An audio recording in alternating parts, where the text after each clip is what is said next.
In the first 10 seconds, everything went wrong. The alien scanners screamed. Not alarms. Not warnings. Screams, raw, impossible data spikes that shattered 3 centuries of calm spaceflight doctrine in a single heartbeat. Commander Valeth of the Kit Harry Stellar Union stood frozen on the bridge of the exploration vessel Bright Silence, watching numbers crawl across the sensor wall that should not be possible. Something inside the human ships was staring back. The Bright Silence floated at the edge of a yellow star system, its smooth crystalline hull glowing faintly as energy flowed through layers of shield harmonics. For the Kit Harry, space was a solved problem. Their ships bent gravity gently, moved silently, and never rushed. There was no need to hurry when you ruled half a spiral arm. Valeth had commanded survey missions for over 200 cycles. He had discovered life on 6 worlds, negotiated peaceful integrations on 3, and once watched an entire species cry in joy when gifted clean fusion technology. First contact was never dangerous. Until today. 3 human warships sat near the 4th planet, unmoving, dark, and heavy against the stars. They were ugly things, sharp angles, thick hull plating, no visible shield shimmer. They looked less like spacecraft and more like weapons that had learned how to fly. Confirm passive scan only, Valeth said calmly. Science Officer Traylin hesitated. Commander, we already did. Valeth turned slowly. Explain. The anomaly appeared during passive observation. No emissions from them. No signals. No energy spikes. That's impossible, Valeth replied. You cannot scan without interaction. Traylin swallowed. That's what our models say. But the data is consistent. The bridge fell quiet. The Kit Harry were beings of light-threaded biology, their translucent forms glowing softly with emotional patterns. Now, fear rippled across the crew like a sudden eclipse. The scanners, machines perfected over millennia, were detecting something looking back, something that responded without transmitting. Valeth stepped closer to the display. Show me the interior scan. The screen shifted, and reality cracked. Inside the human warships were layers upon layers of internal compartments. Not open spaces. Not flowing halls. Tight, armored sections, each sealed, redundant, reinforced. Power systems duplicated 6 times over. Manual controls everywhere. But that wasn't what made Valetha's lights dim. It was the biological readings. Life signs detected, he asked quietly. Yes, Traylin whispered. Too many. How many crew? Trellin's glow flickered wildly. We don't know how to count them. Valeth felt something ancient stir in his chest. Try. The number appeared. Then climbed. Then stabilized. Each ship carried fewer beings than expected, but each being was dense. Massive bone structures. Thick muscle fiber. Hearts beating violently fast. Brains burning energy at terrifying rates. These creatures are overbuilt, Traylin said. Like their bodies expect damage. The scanners dove deeper. What they found was worse. The humans carried controlled violence inside themselves. Chemical reservoirs that flooded their muscles when threatened. Pain suppression. Strength amplification. Emotional override systems that turned fear into action. They can choose not to feel pain, Traylin said. Valeth stared. That defies evolutionary efficiency. No, Commander, Traylin replied softly. It defines survival. Then came the environmental data. The human homeworld registered as Class 12 Death World. Gravity nearly double standard. Atmospheric oxygen levels high enough to corrode exposed metals. Microbial life everywhere. Inside air, water, soil, each organism trying to kill everything else. And humans evolved there. Valeth asked. Yes. And they left it, by force. The bridge trembled, not from movement, but from understanding. These were not explorers. These were survivors. A sudden tone sounded. Communications. They are hailing us, the officer said. Crude signal. Direct. No encryption. Valeth straightened. Play it. The voice that filled the bridge was deep, calm, and terrifyingly steady. Unknown vessel, you are approaching restricted space. State intent. No greeting. No curiosity. A warning. Valeth realized something then. The humans had not been surprised. They had been waiting. And somewhere inside those dark metal ships, something had already decided how this encounter would end. The human ships kept coming. Not fast. Not slow. Just enough to make it clear they were not stopping. Commander Valeth watched the distance counter shrink in steady, merciless numbers. The humans were not using graceful gravity manipulation like the Kit Harry. They were burning fuel. Raw thrust. Pushing mass forward through sheer force. They're wasting energy, Navigation Officer Celes said, confusion rippling through her glow. Their engines are inefficient. They should conserve power. They don't need to, Science Officer Traylin replied quietly. Their ships are built to endure stress. Failure is expected. They design around it. Valeth felt the weight of that statement settle over the bridge. Failure is expected. For the Kit Harry, failure was an anomaly, something engineered out of systems long ago. For humans, failure seemed to be normal. Planned for. Accepted. And overcome. Commander, the communications officer said, they're matching our vector. Valeth frowned. We haven't changed course. They predicted it. That should not have been possible. Kit Harry navigation algorithms were fluid, adaptive, nearly impossible to anticipate without shared data. Yet the human ships adjusted almost instantly, as if guessing, no, assuming, where the bright silence would go next. Valeth made a decision. Alter course by 7 degrees. Randomized thrust pattern. The Kit Harry ship glided smoothly, shield shimmering softly as spacetime bent around it. For 3 seconds, nothing happened. Then the human ships corrected. Perfectly. They didn't scan us, Celes said. They predicted us. Trellin's glow dimmed. Persistence predators, she murmured. They don't chase speed. They chase certainty. The words echoed through Valetha's mind. On the sensor display, internal scans of the human vessels continued to update. The scanners had adjusted, compensating for interference they did not understand. What they revealed was unsettling. The humans inside their ships were not resting. They were preparing. Crew members moved with purpose. Some sat strapped into stations surrounded by physical controls, levers, buttons, switches. Others checked equipment manually, touching metal, tightening fasteners, securing compartments. No panic. No fear. Just readiness. They expect combat, Celes said. No, Traylin replied. They expect things to go wrong. Valeth turned toward the weapons console. Our defensive systems. Fully charged, the officer replied. But Commander, we haven't fired weapons in over 1,000 cycles. Our doctrine forbids first strikes. Valeth knew that doctrine well. The Kit Harry had not fought a true war since before most of their history had been recorded digitally.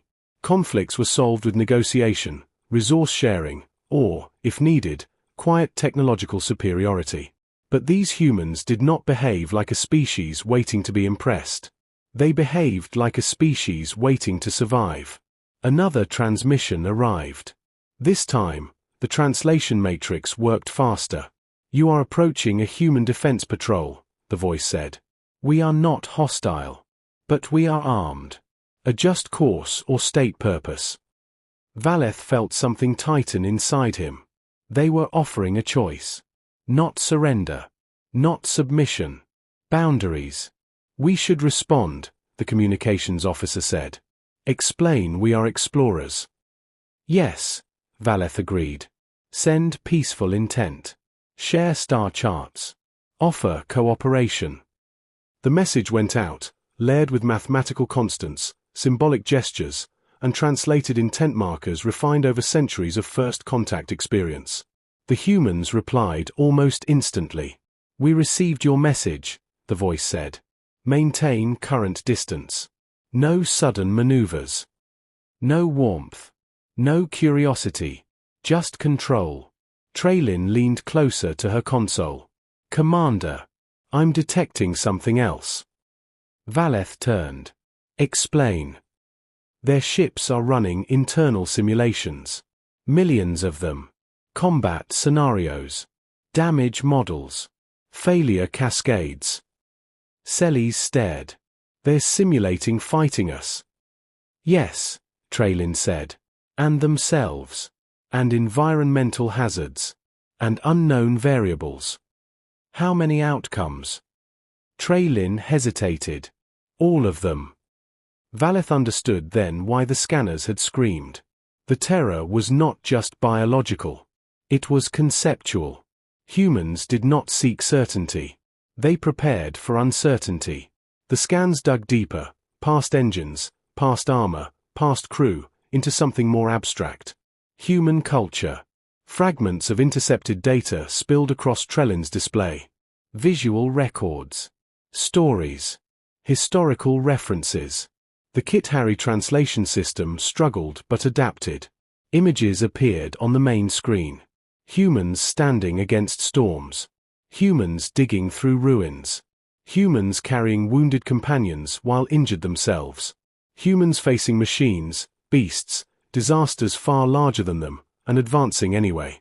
They celebrate adversity, Traylin said softly. They define themselves by it. Valeth watched an image freeze, a human, blooded, smiling, standing beneath a damaged banner. The translated caption read, "We're still here." "Commander," Celes said, voice tight. "The human ships are powering additional systems." "Weapons." Traylin shook her head slowly. "No. Damage control. Medical bays. Redundant command nodes." They were preparing to be hurt. That was worse. Valeth felt a chill ripple through his light patterns. "Why?" he asked aloud. "Why meet us like this? Why not talk first?" Traylin answered quietly. Because their history taught them that the universe is hostile. Silence means danger. Unknowns mean threats. Survival means readiness. Another transmission arrived. Different voice, same calm. "This is Captain Mara Ionescu of the United Earth Coalition patrol vessel Resolute. Commander of the alien vessel, understand this clearly." The bridge was utterly silent. "We don't want war," the human said. "But we've survived worse than you. Don't force us to prove it." The message ended. Valeth exhaled slowly. For the first time in his long life, he felt truly unprepared. Not technologically. Not tactically. But philosophically. The Kit-Harry had built a civilization assuming progress would make violence obsolete. Humans had built theirs assuming violence would never disappear. And they were still alive because of it. On the display, the human ships held position now, close enough to strike, far enough to react. Waiting. Watching. Enduring. Valeth realized something with chilling clarity. This was not first contact gone wrong. This was first contact exactly as humanity expected it to be. And the galaxy was about to learn why humans had never stopped preparing for the worst. Commander Valeth forced his body to glow steady blue, the color of calm leadership, even though fear pressed against his thoughts like a heavy hand. The human ships remained still, but their stillness felt like a hunter's patience, not peace. He turned to his crew. "We will not escalate. We will not panic. We will speak." The communications officer nodded and opened a clean channel. "This is Commander Valeth of the Kit-Harry Stellar Union exploration vessel Bright Silence," Valeth said slowly, letting the translator shape his words into the human tongue. "We come in peace. We are surveyors. We mean no intrusion." A pause. Then Captain Mara Ionescu answered. "Commander Valeth. Understood. Hold position. We will approach with one ship. No weapons aimed. No sudden movements." Valetha's heart tightened. Agreed. The human ship Resolute separated from its two companions and drifted forward. It did not glide like a Kit-Harry vessel. It pushed, corrected, pushed again, like a heavy animal testing the ground. As it approached, Valeth watched its hull closely. Thick layers of plating. Scars from old impacts. Repairs welded over repairs. That ship had been hurt before. And it had returned anyway. Traylin leaned toward Valeth, lowering her voice. Commander, the closer it gets, the worse the anomaly becomes. Valeth didn't take his eyes off the screen. What kind of anomaly? Trellin's glow flickered with discomfort. Our scanners keep detecting an emptiness inside their ship. A region with no readable structure. Like a blind spot. That makes no sense, Celes whispered. Metal doesn't create blind spots for deep sensors. Trellin's fingers moved fast. It isn't metal. It's something else. Dense. Layered. It's like they built a wall for our scanners. Valetha's mind raced. A countermeasure. Traylin hesitated. Not exactly. It's not active jamming. It's passive. Like, they anticipated being scanned and built their ship to deny it. The thought made Valetha's stomach tighten. The Kit Harry used scanning as a harmless tool. Humans treated scanning like an attack. Captain Ionescu spoke again.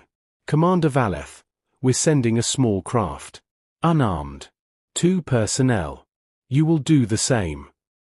Valetha's lights flared briefly. The Kit Harry rarely boarded unknown ships. It was risky, unnecessary, but refusing could be interpreted as fear. He nodded. Agreed. We will send 2. He selected Traylin and Security Officer Yarrick, a calm, steady Kit Harry trained for emergencies. Yarrick had never fired a weapon in his life, but his mind was disciplined and his hands were reliable. Minutes later, 2 small craft launched, 1 human, 1 Kit Harry. They met in open space between the ships, a fragile point of trust floating in darkness. The Kit Harry bridge watched through external cameras as the hatches aligned. The human shuttle door opened first. 2 figures stepped out. The scanner image sharpened, and the bridge crew went silent. Humans were smaller than Valeth expected, but heavier. Their bodies were compact, dense, wrapped in layered fabric armor. Their faces were exposed behind clear helmets, and their eyes, forward-facing predator eyes, looked calm. Too calm. The lead human raised a hand, palm open. Traylin mirrored the gesture with one glowing hand. They drifted closer, attached safety tethers, and latched together. Then audio came through the open channel. Lieutenant Hannah Park, the human said. Her voice was steady, professional. This is Specialist Devon Rook. We're here to talk. Traylin replied, translator smoothing her voice. Science Officer Traylin. Security Officer Yarrick. We also come to talk. Hannah Park nodded once. Good. First rule, no touching. Second rule, no scanning us without asking. Traylin blinked. Our scans are non-invasive. Hannah's eyes narrowed slightly. Maybe to you. Not to us. That was the first crack in the bridge's certainty. Humans did not measure harm the same way. Traylin tried to soften her glow. We apologize. We meant no disrespect. Hannah studied her. You didn't know. That's fine. The humans floated toward the Kit Harry shuttle entrance. Then Devon Rook stopped. His helmet turned, looking directly at the bright silence. Your ship is beautiful, he said. Looks like it's made of light. Trellin's glow brightened faintly. Thank you. Your ship is strong. Devon chuckled. Strong is one word. Valeth watched their body language closely. The humans moved with smooth control in zero gravity, using tiny bursts and gentle hand motions. They were not clumsy. They were practiced. They had done this many times. The small group entered the Kit Harry shuttle together. The door sealed. Now they were enclosed, sharing recycled air, shared space, shared vulnerability. For a moment, everything held. Then Trellin's voice came through, tense. Commander, the humans brought something. Valeth leaned forward. What? Traylin swallowed. A box. It has no electronic emissions. No signals. But it's heavy. And it's shielded. Valetha's lights flashed unease. Ask them what it is. Traylin did. Devon's answer came back simple. A gift. Valeth frowned. What kind of gift is shielded? Hannah replied calmly. The kind you don't want scanned. Valeth felt something cold in his thoughts. He chose his words carefully. We do not accept unknown devices on our ship. Hannah's voice didn't change.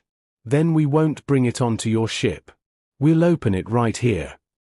The shuttle camera showed Devon's gloved hands unlatching the box. The lid opened. Inside was not a weapon. Not a bomb. Not a machine.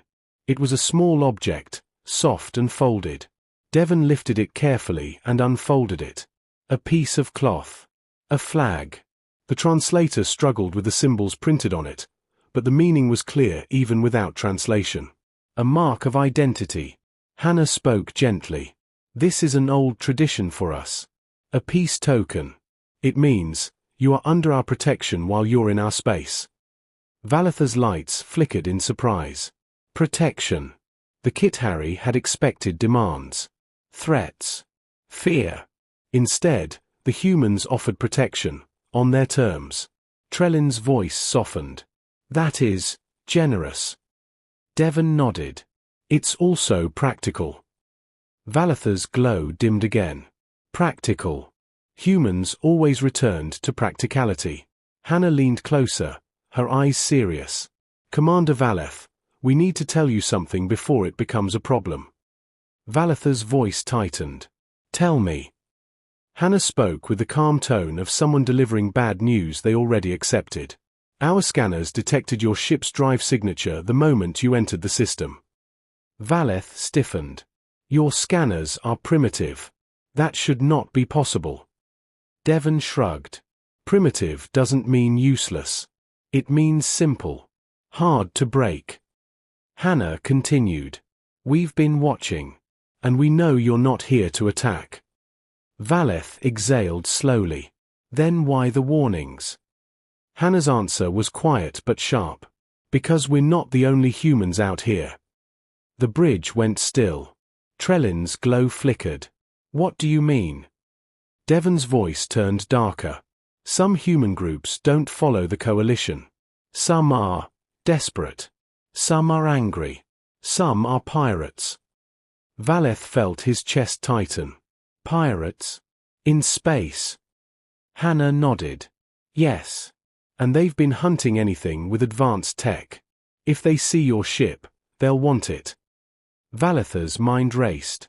But you are patrol vessels. You can stop them. Devon laughed once, without humor. We can try. Hannah's voice lowered. They are close.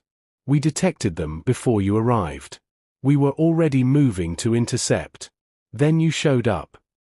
Valeth understood now. The human warships had not been waiting for him. They had been waiting for predators of their own kind. And the bright silence had wandered into the middle of a hunt.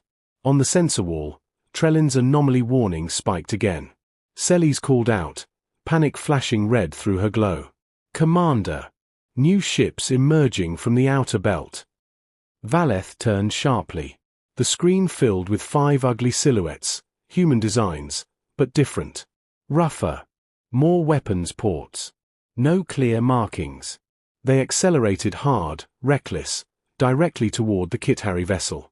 Captain Ionescu's voice came through immediately, sharp and controlled. Commander Valeth, this is Mara. Those are not coalition. Those are raiders. Valetha's lights flickered fear. They're coming for us. Mara's response was calm in the way only humans could manage when violence approached. Yes, she said. And now you'll see what we do when first contact goes wrong. The raider ships came fast. Too fast. Commander Valeth watched the distance collapse on the tactical display as the 5 hostile human vessels burned their engines far beyond safety margins. Their hulls glowed with heat. Their trajectories were sloppy, aggressive, reckless. They don't care if their ships survive, Selly said, her glow flashing danger red. They're overloading everything. Captain Mara Ionescu's voice cut in, sharp and steady. Confirmed. Raiders don't plan for tomorrow. Valeth felt a cold realization spread through him. These were not explorers. Not diplomats. Not even soldiers following rules. These were humans who had decided survival justified anything. "Commander," Traylin said urgently, "the raiders are locking weapons on us." Valetha's lights dimmed. "We cannot withstand a direct kinetic barrage. Our shields were never designed for rocks thrown at near-light speed," Mara finished. "We know." The Resolute moved. Not away. Between. The human patrol ship surged forward, placing itself directly in the path between the raiders and the bright silence. Its two sister ships followed instantly, forming a loose, uneven wall of steel and fire. "They're shielding us," Celes whispered. Valeth couldn't speak. Human ships had no shields. Every hit they took would be real. Mara's voice came again. "Commander Valeth, your ship is faster. Jump out. Now." Valeth shook his head instinctively. "We will not abandon you." There was a brief pause. Then Mara replied, softer but unyielding. "This isn't abandonment. This is teamwork. You leaving makes our job possible." Trellin's glow flickered with horror. "They expect to be hit." "They expect worse," Valeth said quietly. The raiders opened fire. Space erupted. Metal slugs screamed through vacuum, invisible until impact. One struck the Resolute's forward armor, sending fragments spinning away like shrapnel stars. The ship rocked violently, but it did not slow. "Damage report." Mara barked. "Armor breach on deck 4, Devon Rook replied. "Sealed automatically. We lost a corridor. No casualties." They lost a corridor. And kept fighting. Valeth stared in disbelief as the human ships returned fire, not with beams of light, but with dense projectiles that punched through space with terrifying force. One raider ship took a hit and came apart, its hull splitting like cracked stone. But the raiders kept coming. "They're not retreating," Celes said. "Even after losing one." "They won't," Traylin replied. "Humans only retreat when retreat keeps more of them alive." Another impact shook the Resolute. Flames burst briefly from an exposed section before emergency shutters slammed shut. "Commander Valeth," Mara said, voice steady despite the chaos. "If you stay, they'll prioritize you. We need you gone." Valeth closed his eyes. Every Kit-Harry instinct screamed against leaving allies behind. But humans weren't asking for loyalty. They were asking for trust. "Prepare jump," Valeth ordered, his voice heavy. "But not far. Keep sensors open." The bright silence's engines began to hum, reality bending around it. As they pulled away, Valeth watched the human ships fight. Not elegantly. Not efficiently. But stubbornly. The raiders tried to flank, and the humans anticipated it, not with advanced prediction software, but with assumptions born of experience. They cut off vectors. Lured enemies into crossfire. Used debris from destroyed ships as cover. One human ship deliberately vented atmosphere from a damaged section, blasting a cloud of ice and metal fragments directly into a raider's path. The raider ship tore itself apart trying to maneuver through it. Traylin stared. They weaponized their own damage. "Yes," Valeth whispered. "They turned failure into a tool." Another raider broke formation and charged straight for the bright silence. Mara reacted instantly. The Resolute accelerated hard, slamming into the raider at an oblique angle. The collision should have destroyed both ships. Instead, the Resolute's armored prow tore through the raider's engine section, crippling it. The human ship spun wildly, venting fire. Valetha's heart clenched. "They're going to die." Mara's voice came through, breathless but alive. "Damage critical. But we're still here." Still here. That phrase again. The remaining raiders hesitated. For the first time, uncertainty crept into their movements. They had expected easy prey. They had found humans who would bleed to protect someone else. Then the final human tactic revealed itself. Traylin gasped. "Commander, they're opening internal bays." Valetha's eyes widened. "Why?" Mara answered calmly. Because we planned for this. From the human ships launched dozens of small objects, simple, ugly, fast. Escape pods. But they weren't escaping. They were moving toward the raiders. They're unmanned, Traylin said, stunned. Packed with mass. No guidance systems. Devon's voice cut in. Old trick. No signals to jam. No brains to outthink. The pods slammed into the raider ships at insane speeds. The explosions were brutal. 3 raider vessels vanished in expanding clouds of fire and debris.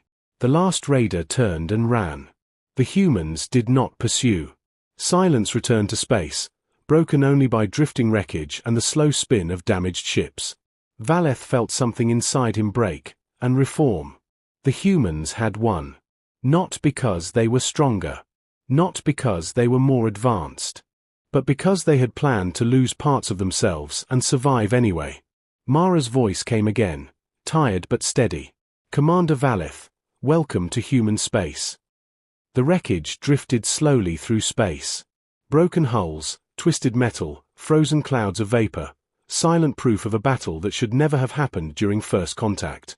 Commander Valeth watched it all from the bridge of the bright silence, his glow subdued, thoughtful, heavy with emotion he had never experienced before. The human ships remained in position. Damaged. Scarred. Still operational. Still standing. Long-range scans confirm, Celes said softly. The raiders are gone. No pursuit. Valeth nodded. And the humans? Traylin checked her console. 2 patrol vessels critically damaged. Life support holding. Casualties, minimal. Minimal. After what they endured, that word felt unreal. A channel opened without warning. Captain Mara Ionescu appeared on the main screen, her face pale, a faint line of blood floating near her temple inside her helmet. She looked exhausted, but her eyes were steady. Commander Valeth, she said, your ship is safe. You're free to leave our system. Valeth hesitated. That was not what he wanted. You protected us, Valeth said slowly. At great cost. Why? Mara blinked, surprised by the question. Because it was the right thing to do. That is not a sufficient strategic reason, Valeth replied honestly. Mara smiled faintly. Then here's a better one. If we let someone take you by force, the galaxy learns humans only care about themselves. That makes the next war inevitable. Valeth absorbed that. Humans didn't just fight battles. They fought futures. Traylin stepped forward. Captain Ionescu, our scans showed something inside your ships. Something terrifying. We thought it was a weapon. Mara's smile faded. It wasn't. What was it? Valeth asked. Mara took a breath. Us. She continued, voice calm. Every human ship carries redundancy, damage plans, medical overflow, and evacuation scenarios. Not because we expect victory, but because we expect to be hurt. We don't build for perfection. We build for survival. Valetha's glow dimmed.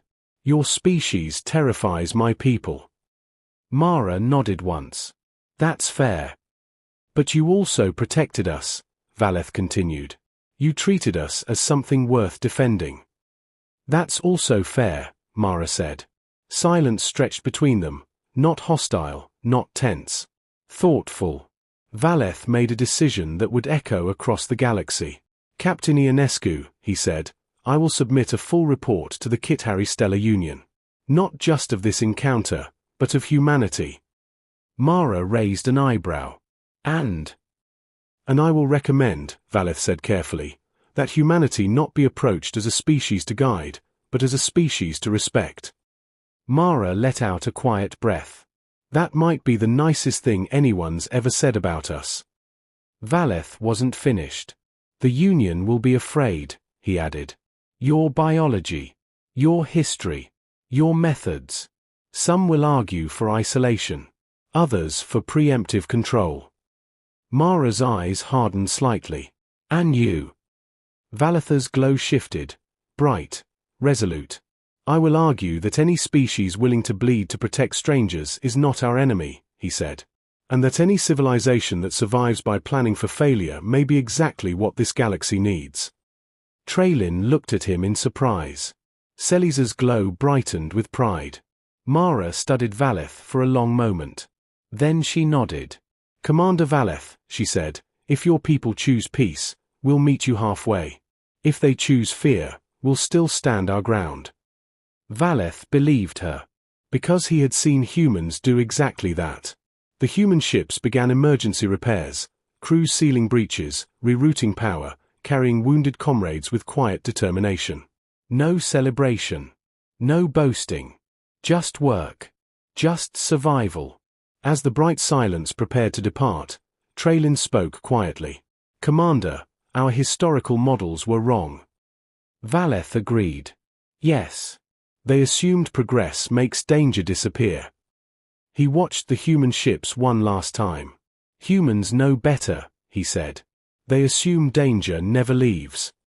The jump engines charged. Space bent. Stars stretched. As the bright silence vanished into folded reality, a message was already spreading through Kit-Harry space, through trade routes, diplomatic halls, and data archives. Humanity had been found. Not as conquerors. Not as monsters. But as a species that evolved on a nightmare world, survived itself, and chose, again and again, to stand between danger and others. And across the galaxy, ancient civilizations quietly updated their models. Because the most terrifying thing the scanners had found inside human warships was not a weapon. It was a promise. We're still here. And we're not going anywhere.